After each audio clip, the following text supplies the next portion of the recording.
Assalamualaikum dan salam sejahtera. Anda sedang menyaksikan program Sembang Santai Pejabat Pendidikan Daerah Pendar yang dibawakan khas oleh Unit Sumber Teknologi Pendidikan PPD Pendar, dan rancangan ini boleh ditonton di channel YouTube PPD Pendar. Program Sembang Santai pada hari ini sudah memasuki siri yang kedua, dan seperti biasa program ini akan membawakan perbincangan dan juga perkongsian oleh tokoh-tokoh pendidik dari daerah Pendar yang cukup khas.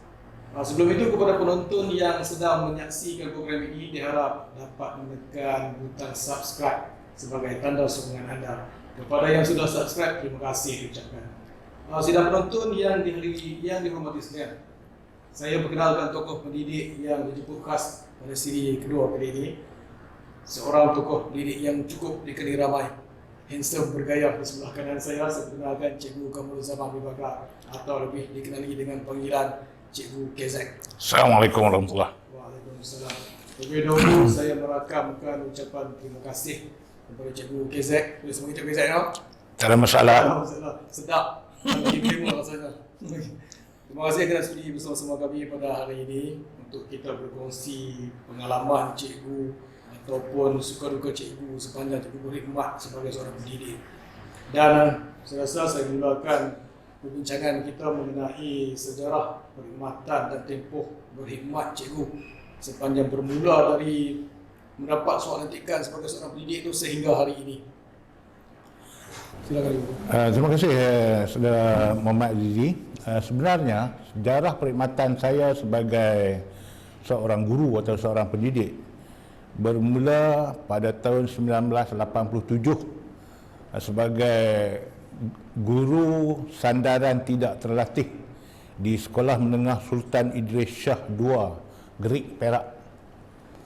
Selepas setahun saya di situ, saya mengikuti kursus diploma pendidikan di Universiti Melaya, kemudian ditempatkan sebagai guru terlatih ataupun guru sandaran terlatih di Sekolah Menengah Kebangsaan Pendang pada 5 Disember 1989.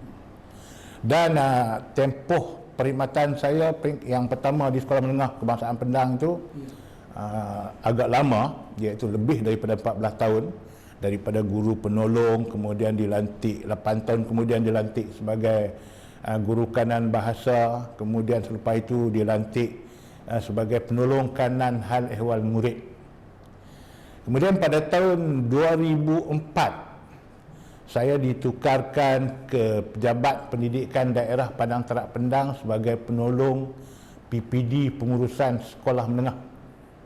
Kemudian apabila Pejabat Pendidikan Daerah Pendang diwujudkan pada tahun 2008, jadi pada bulan Mei 2008 saya ditukarkan ke PPD Pendang, mula sebagai disebut sebagai mencegah pegawai perintis lah untuk penubuhan Pejabat Pendidikan Daerah Pendang, sehinggalah pada tahun 2013, pada bulan Oktober 2013 saya ditukarkan ke Sekolah Menengah Kebangsaan Tun Syarifah Roziah sebagai penolong kanan pentadbiran.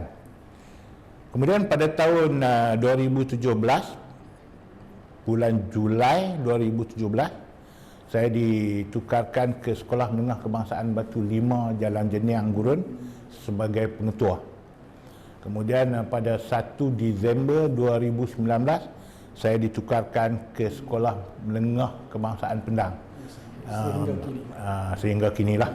InsyaAllah saya mudah-mudahan perkhidmatan saya akan ditamatkan di situ ataupun akan bersara wajib di situ pada 30 hari bulan Mac nanti. Masih berbaki lagi lebih kurang 8 hari. Ya, 8 hari lagi. Tapi macam-macam boleh buat lah dalam 8 hari. Boleh jadi ya. Okay. Tapi bila cikgu sebutkan pengalaman cikgu tu cukup lama. 87 tu masa tu saya baru umur 6 tahun. Yalah, betul lah tu, orang muda. Cikgu mudah jadi cikgu. Tapi saya difahamkan cikgu yang di SK Pendang sekarang pun anak murid cikgu. Bila tengok tu. Saya nak menyentuh sikit lah tentang perkhidmatan saya sebagai guru di Sekolah Menengah Kebangsaan Pendang tu. Saya ditugaskan untuk mengajar bahasa Melayu tingkatan 6 dan 2 tahun mengajar sejarah di tingkatan 4. Jadi apabila saya menjadi guru tingkatan 6 dalam tempoh yang lama, 14 tahun, Jadi murid-murid saya tu ialah murid-murid yang paling tua di sekolah. Tingkatan 6 ni ialah pelajar yang paling tua lah di sekolah menengah. Jadi beza umur antara saya dengan mereka pada masa itu 9-10 tahun gitu. Cikgu pun muda, Iyalah. murid pun muda. Jadi pelajar bila tingkatan 6, mereka akan lepas tingkatan 6, lepas TPM mereka akan ke universiti. 4 tahun ataupun 5 tahun selepas itu mereka akan kembali semula berkhidmat sebagai guru ataupun sebagai apa saja dalam kerjaya yang lain. Jadi sebab itu apabila saya berkhidmat di Sekolah Menengah Pendang, semasa saya berada di PPD dan sekarang apabila saya berada di Sekolah Menengah Kebangsaan Pendang itu, saya dapati hampir setiap sekolah di daerah Pendang tu ada bekas pelajar saya ataupun ada murid saya. Dan sekarang ni di Sekolah Menengah Pendang, tempat saya menjadi pengetua sekarang ni, penolong kanan co-curriculum murid saya. 2 orang guru kanan ialah murid saya dan lebih daripada 20 orang guru di situ ialah bekas pelajar saya. Jadi alhamdulillah hubungan itu menyebabkan mereka kenali saya dan dalam urusan-urusan tugas ini menjadi lebih mudah. Kalau kita berbicara mengenai perkhidmatan dan juga pengalaman itu tak perlu dipertikaikan lagi. 14 tahun saja di tingkatan 6. Keseluruhannya perkhidmatan cikgu berapa tahun juga? Yang sebagai guru terlatih itu 31 tahun lebih lah. Alhamdulillah, cukup lama, 31 tahun. Okey. Bila 31 tahun tu jangka masa yang sangat lama. Didarat dengan 24 jam, darat dengan bulan. Jadi mesti sudah menjadi kemestian di dalam tu mesti ada suka duka, baik manis, ranjau, berduri yang kita kena redah sepanjang apa orang kata apa tu, memegang title ataupun jawatan sebagai seorang guru pendidik itu. Kalau boleh kita kongsikan, cikgu boleh ceritakan sikit pengalaman cikgu suka duka cikgu, baik manis cikgu menggelar seorang pendidik itu. Sebagai seorang guru, saya rasa saya walaupun saya memasuki kejayaan ini agak lewat sedikit. Patutnya pada usia 25 atau 26 tahun, tetapi saya memasuki kerjaya sebagai guru terlatih itu pada usia 28 tahun. Masih muda. Tak terlalu lewat. Tak terlalu lewat. Tapi apabila disebut suka dan duka sebagai seorang guru, sebenarnya ini bergantung kepada persepsi masing-masing, persepsi diri kita masing-masing. Pada saya terlalu banyak perkara yang menggembirakan saya daripada yang membawa kedukaan pada saya. Kadang-kadang ada guru yang rasa kecewa, rasa sedikit berduka apabila keputusan pelajarnya merosot dalam peperiksaan awam SPM ataupun STPM. Tapi pada saya jatuh atau meningkatnya keputusan peperiksaan pada pelajar itu ialah lumrah, perkara biasa.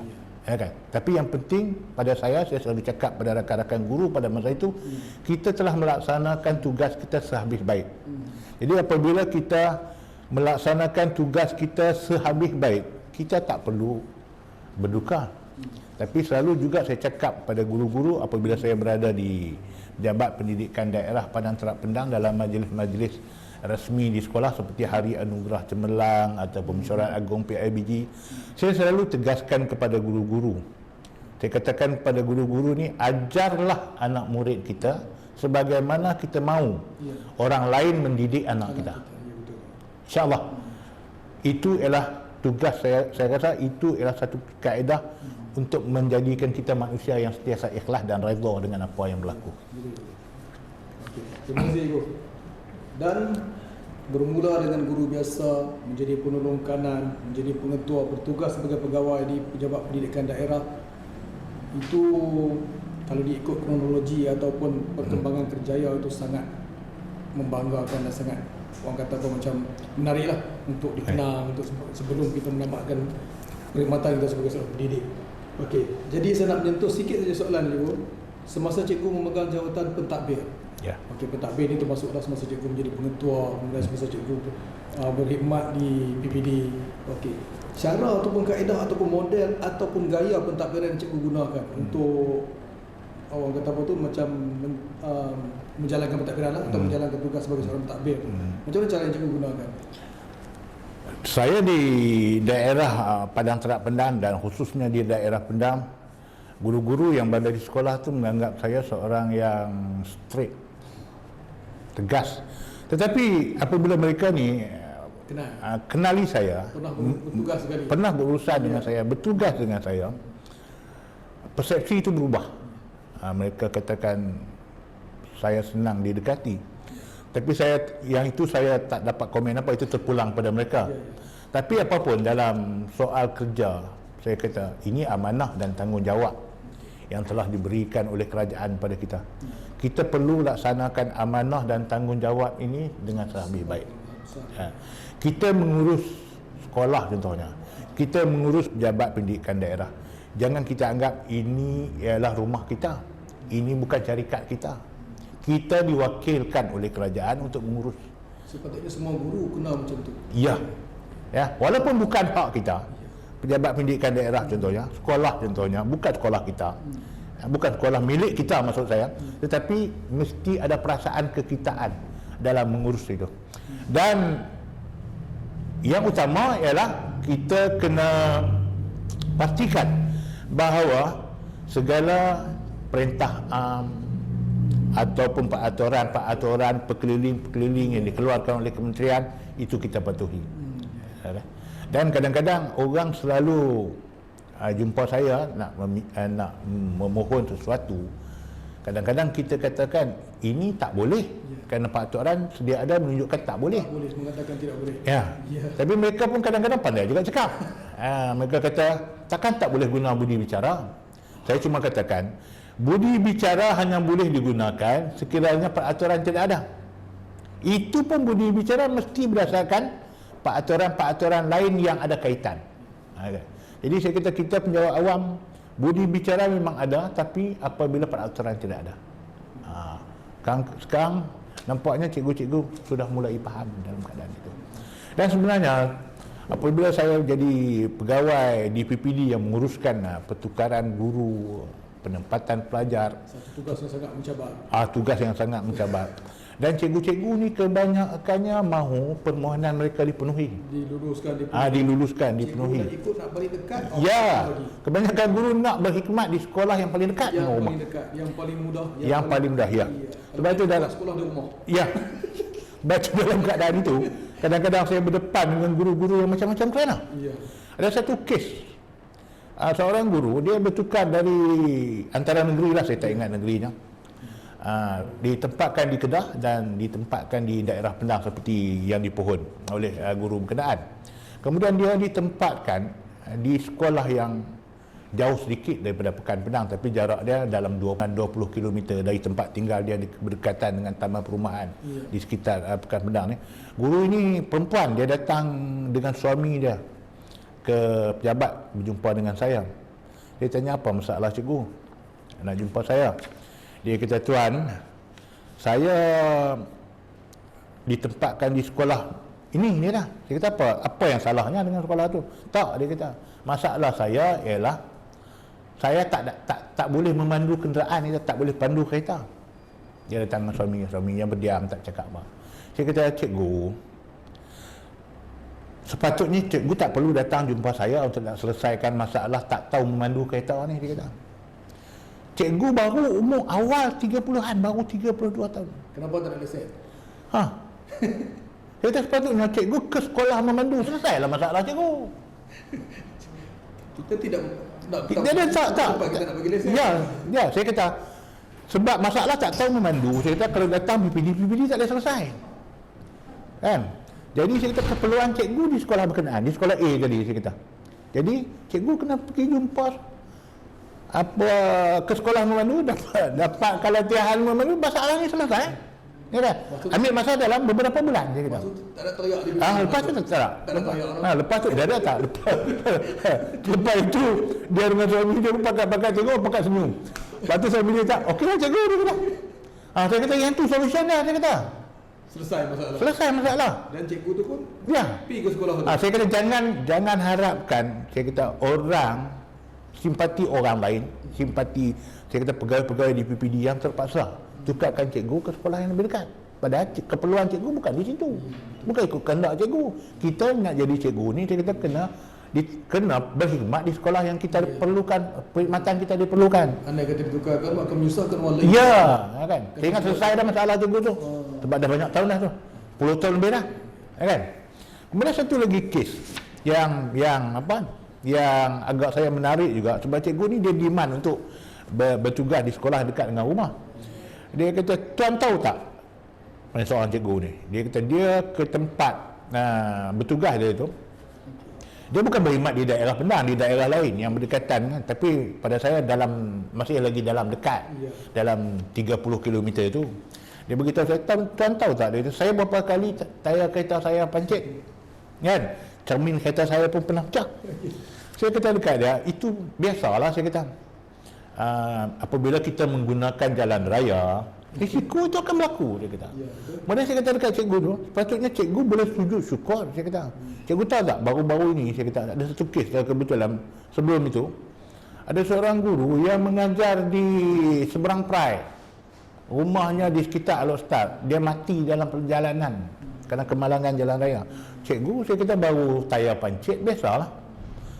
Jadi saya kata, payahlah saya nak mengatasi masalah tayar pancit cermin kereta ni. Yang penting, dia kata, cikgu kena bertugas di tempat cikgu. Jadi bila bertugas di unit pertukaran ni, permainan psikologi mesti tinggi. Tinggi. Dan kadang-kadang kita kena straight sikit Dan strong. ya. Tapi bukan menafikan hak mereka. Saya kata hak cikgu ialah buat rayuan, tapi kadang-kadang cikgu datang dengan alasan yang remeh. Terlalu remeh. Yang terlalu remeh. Itu antara dua insiden. Sebenarnya banyak lagi insiden-insiden sebagai semasa saya berkhidmat di PPD sebagai pegawai yang menguruskan penempatan dan pertukaran guru ni. Pada saya kesimpulannya, cikgu-cikgu kita ni bukan mereka tidak ikhlas, bukan mereka tidak dedikasi dalam tugas, tapi mereka mau berkhidmat bertugas di sekolah yang mereka selesa. Mudah. Boleh kata saya katakan nak mudah. Ya, nak mudah. Kan. Sebab tu dalam perkhidmatan lain, kadang-kadang tentera, polis, ya kan, kadang mereka ditempatkan di tempat yang jauh. Kadang-kadang terpaksa tinggalkan anak, isteri, suami dan sebagainya. Daripada berkahwin dengan askar, baik berkahwin dengan cikgu. Iya. Kan? Dan sebab saya kata tu, saya pun pernah berkhidmat di tempat yang agak jauh. Pendang ke Kuala Nerang, saya berkhidmat di Kuala Nerang tu lebih daripada 4 tahun. Di satu hala tu, Pendang dengan Kuala Nerang hampir 50 km. Dan ada hari-hari tertentu saya terpaksa ulang balik lebih daripada 2 kali. Dari Pendang ke Kuala Nerang kerana tugas-tugas rasmi. Satu PPD Padang Terak Pendang. Ya, satu PPD Padang Terak Pendang. Okey, baik cikgu. Itu antara, boleh saya simpulkan sebagai cabaran. Ya, itu cabaran dalam tugas kita. Ataupun ada lagi cabaran-cabaran yang cikgu rasakan perlu dikongsikan bersama penonton kita pada hari ini, yang agak, itu cabaran yang cikgu sebagai pegawai di PPD menguruskan bagian tugas sekolah. Kod ada lagi cabaran. Ada satu kejadian tu, ini dengan waris dan juga dengan wartawan. Ini menarik juga. Kan, yang ini masa saya bertugas di PPD Padang Terak Pendang di Kuala Nerang. Dalam pemilihan pelajar untuk mewakili daerah, kita ada panel jurulatih, panel jawatankuasa pemilih untuk memilih pelajar. Dalam satu kejadian itu, seorang pelajar peserta lompat tinggi, dia Johan, peringkat daerah Padang Terak Pendang, ini bawah umur 12 tahun lah, sekolah rendah. Kemudian panel pilihlah. Tetapi sebenarnya di daerah itu ada seorang lagi pelajar yang lebih baik daripada yang Johan itu. Kan? Tapi semasa kejohanan olahraga daerah, pelajar itu sakit. Jadi dia tak dapat bertanding. Dia hari pertandingan tu pelajar itu. Tapi belum itu, pelajar ni masa dia tahun 5 ataupun darjah 5, dia telah mewakili daerah.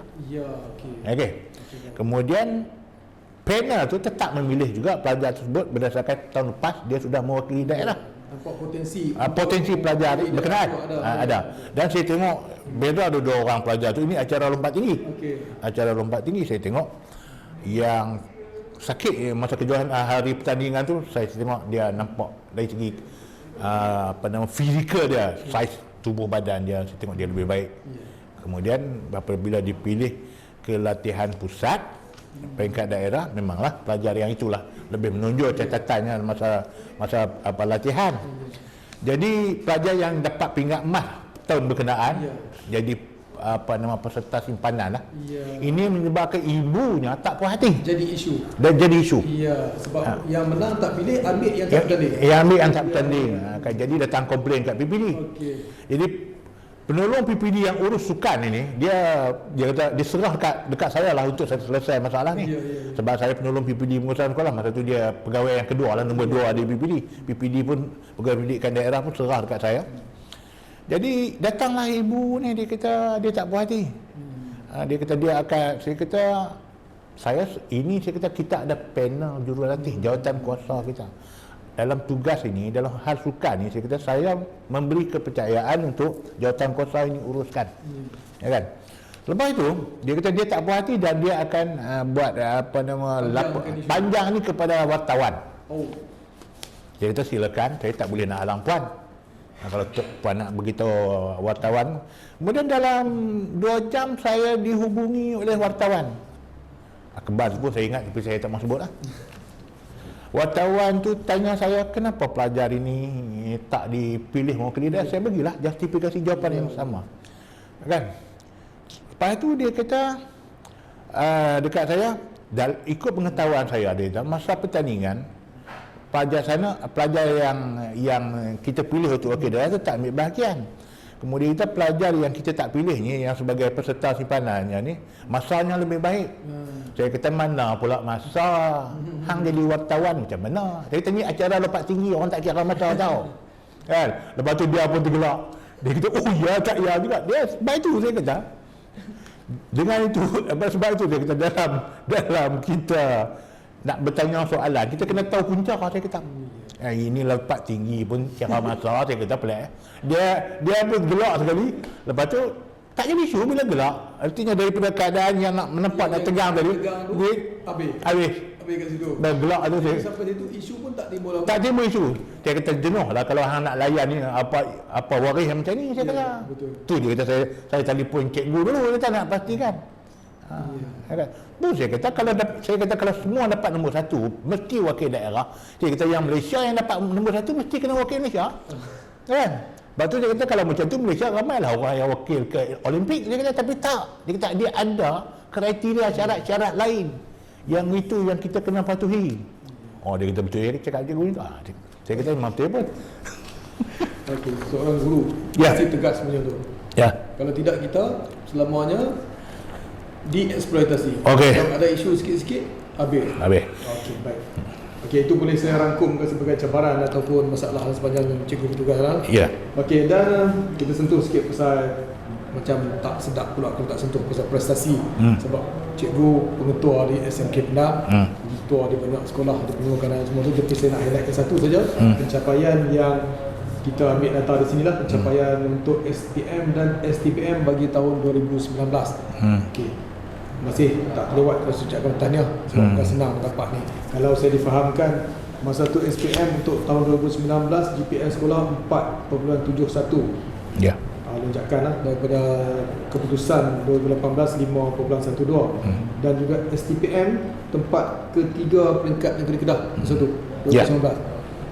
PNGK 3.11. Ya. Okey, ini faktor yang menarik dan tahniah saya ucapkan kepada cikgu. Okey. Dan kalau boleh kita kongsi bersama dengan penonton hari ini, bagaimana cikgu memotivasikan guru-guru cikgu dengan jumlah calon yang ramai di sekolah Pendang. Ada 2 sesi semua kan. Okey. Jadi kaedah-kaedah ataupun pendekatan yang cikgu gunakan untuk nak mencapai target ataupun KPI cikgu. Silakan. Okey, sebenarnya untuk peperiksaan awam ni, saya sentuh SPM dulu. Saya hadir ke Sekolah Menengah Pendang sebagai pengetua pada pada hujung tahun 2019. Cuma keputusan peperiksaan SPM 2019 itu dari segi persiapannya tu dilakukan oleh pengetua terdahulu. Tapi saya boleh kongsi di sini tentang apa kerja buat cikgu-cikgu. Untuk peperiksaan SPM, saya difahamkan dan dalam pemerhatian saya, apa-apa pun kalau kita nak menuju kejayaan, kita mesti ada perancangan yang teliti berdasarkan kepada input kita. Input utama kita ialah pelajar-pelajar kita. Dan sekolah menengah Pendang, sekolah yang ramai bilangan calon, ada 2 pusat peperiksaan SPM. Jumlah calonnya hampir 300 orang. Jadi mana-mana sekolah pun, sekolah menengah harian ni kita ada 3 kumpulan pelajar lah. Kumpulan pelajar yang cemerlang, yang kilih kita hasilkan beberapa orang pelajar yang straight A, insya-Allah boleh. Kemudian golongan pelajar yang sederhana, yang kita yakini pelajar-pelajar ini mesti lulus. Dan satu lagi golongan pelajar yang perlu banyak dibantu, yang disebut di sekolah ni pelajar-pelajar yang ada harapan lulus tapi mereka perlu dibantu. Dan pelajar-pelajar ini setidak-tidaknya mereka mesti dapat CJ SPM ataupun syarat layak CJ itu mereka dapat. Baik, apabila program itu dirancang, mesti dilaksanakan ke perancangan dan mesti melalui perbincangan yang serius di kalangan guru-guru yang mengajar. Sebab itu di sekolah saya rasa headcount, program headcount sangat membantu guru mengenali pelajar sebagai petunjuk. Ya. Itulah guideline kita. Ya. Dan sebagai pengetua mesti arif tentang headcount. Sebagai penolong kanan mesti arif, dan guru-guru yang mengajar mata pelajaran mesti arif, dan mereka mesti mengenali pelajar-pelajar mereka, kekuatan, kelemahan. Dan alhamdulillah apabila program headcount ini dipahami, dilaksanakan dengan program-program peningkatan akademik, akan berlaku lah. Untuk itu berkenaan ataupun berkaitan perbincangan kita mengenai peningkatan ataupun pencapaian pada tahun 2019, walaupun cikgu katakan tadi cikgu baru saja masuk, tapi sumbangan cikgu tu masa budak atau student menjawab masa tu, itu masa cikgu di situ. Ya. Okey, jadi sumbangan cikgu nampak itu. Cikgu. Okey, dan sekarang ni cikgu akan bersara wajib 30 Mac. Ya. Berbaki lebih kurang lagi dalam 8 hari. Seminggu Lagi lebih kurang. Jadi mungkin ada sedikit perasaan sedih ataupun ralat sikit di hati cikgu, kemungkinan ada perancangan-perancangan cikgu yang cikgu dah rancang tapi belum lagi, bukan kata tak dapat lah, belum lagi dilaksanakan. Mungkin cikgu boleh kongsikan. Saya bertukar ke Sekolah Menengah Pendang pada Disember 2019. Kemudian pada bulan Mac 2020 pandemik COVID-19 berlaku melanda negara kita. Dan apabila kerajaan mengisytiharkan perintah kawalan pergerakan, maka banyaklah aktiviti di peringkat sekolah yang kita dah rancang tak dapat dilaksanakan. Jadi macam dengan Hari Anugerah Cemerlang, Sukan Sekolah, ada Mesyuarat Agung PIBG dan banyak aktiviti lain tu. Hari co-curriculum, dan sebenarnya aktiviti-aktiviti ini kita akan dapat melihat, pertama, komitmen guru, kedua, kesungguhan pelajar. Itu kita menilai komitmen guru, penglibatan pelajar, dan yang lebih penting ialah interaksi guru dengan murid. Jadi apabila PKP berlaku, pembelajaran pun berlaku secara online ataupun secara maya. Dan yang dikatakan maya itu pun sebenarnya tak bermaya, sebab kita baru dalam kaedah itu. Ya, terkejut dengan situasi itu. Dan sampai sekarang pun sebenarnya pada saya pengajaran yang terbaik mesti secara bersemuka. Sama juga dengan mesyuarat guru, walaupun kita buat dalam secara maya menggunakan Google Meet dan sebagainya, tapi dari segi keberkesanan. Kan. Tapi daripada tak ada, daripada tak berlaku langsung PDP, yang itulah alternatif terbaik. Tapi ada masalah yang berlaku, ada dalam, saya nak kongsi sedikit yang lucunya tentang apabila cikgu wujudkan grup WhatsApp ataupun Google Meet ini kan. Jadi selalunya ketua kelas yang akan jadi admin kepada kelas berkenaan. Jadi dia jemput kawan-kawan masuk dalam grup itu kepada guru mata pelajaran itu sekali kan. Kemudian apabila cikgu kerap mengantar latihan dalam aplikasi berkenaan, ketua kelas tu lah remove cikgu daripada grup. Ini berlaku. Ini di saya dimaklumkan guru matematik lah selalu jadi marah, sebab guru matematik ni dia tak puas hati kalau latihan tu sedikit. Sebab matematik perlu latihan yang banyak. Itu ya. Tak mau tekanan daripada cikgu dia, remove cikgu daripada grup. Ini berlaku. Dia macam dengan lucu, tapi itu ialah penemuan kita lah. Dan terjadi benda tu. Ya, dah terjadi. Kadang-kadang kita pun tak menjaga benda tu jadi. Ya. Bukan murid nak remove cikgu, Ya. tapi benda tu berlaku. Berlaku. Kan? Yang satu lagi, bila saya di hujung-hujung perkhidmatan saya kalau boleh nak rapat dengan guru-guru, nak rapat dengan murid-murid, ya, lebih mengenali. Tetapi bila tempoh PKP dan jadi aktiviti-aktiviti yang lebih rapat, yang lebih secara bersemuka itu terbatas. Jadi itu antara yang saya rasa sedikit tersentuh di hati. Kan? Tapi apapun, saya yakin dalam keadaan apa sekalipun, guru-guru kita tetap bersemangat, mempunyai semangat yang tinggi untuk mendidik anak bangsa. Okey, di akhir perbincangan kita mungkin cikgu boleh kongsikan ataupun cikgu nak sampaikan harapan ataupun nasihat kepada pentadbir baru, pentadbir pegawai PPD sendiri, pentadbir guru besar, rakan-rakan pengetua ataupun semua sekali lah yang warga pendidik dan pendar ni. Harapan ataupun nasihat cikgu. Pada saya, kita sebagai penjawat awam, yang pertama kita terikat kepada GO, General Order Perintah Am, dan peraturan lain yang berkaitan dengan perkhidmatan awam. Sebab itu saya kata dekat guru-guru saya sebenarnya suka dan menghayati tonggak 12 dalam perkhidmatan awam. Dan ada 12 perkara di situ: ikhlas, amanah, tanggungjawab. Saya selalu tekankan satu perkara, orang nampak yang itu remeh. Ya, daripada 12 tonggak itu, biar itu keseronokan bekerja. Saya kata, kita macam mana kita nak seronok bekerja? Satu, kita mesti laksanakan tugas dengan penuh amanah. Jangan kita seronok tak bekerja. Itu salah. Jadi kalau kita nak dapat keseronokan dalam bekerja, kita perlu melaksanakan tugas dengan penuh komitmen, penuh komited. Ya, dengan ikhlas, dengan penuh tanggungjawab, menghargai masa, datang ke tempat kerja dengan tepat. Dan di tempat kerja laksanakan tugas, sebab kita dibayar untuk bekerja. Ya, kita bekerja kemudian dibayar gaji.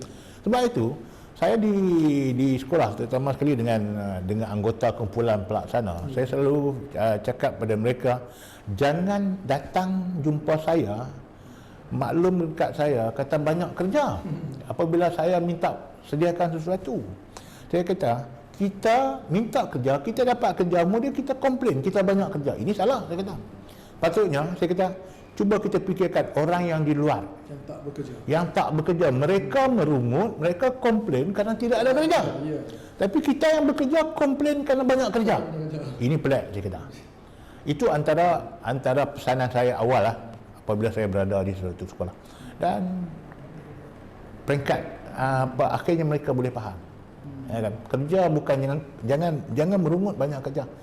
Laksanakan dulu tanggungjawab itu. Dan saya kata ketua ataupun pegawai-pegawai ataupun cikgu-cikgu, guru-guru penolong, kerana mereka akan nampak. Ya kan? Sebab kita bukan saja melihat dengan mata kasar, tapi juga kita melihat dengan mata hati.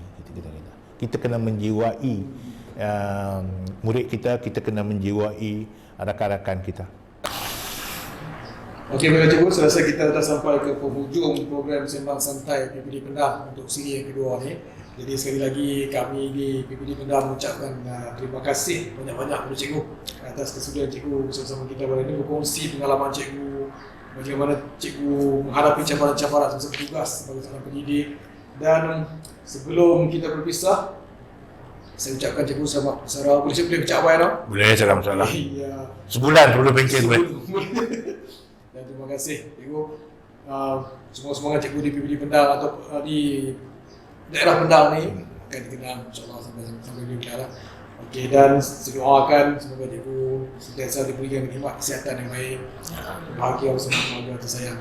Okey, dan saya rasa itu saja program kita berakhir di sini. Terima kasih kepada kru kita hari ini. Dan untuk penonton yang belum lagi tekan butang subscribe, okey, boleh buat okey. Sekian.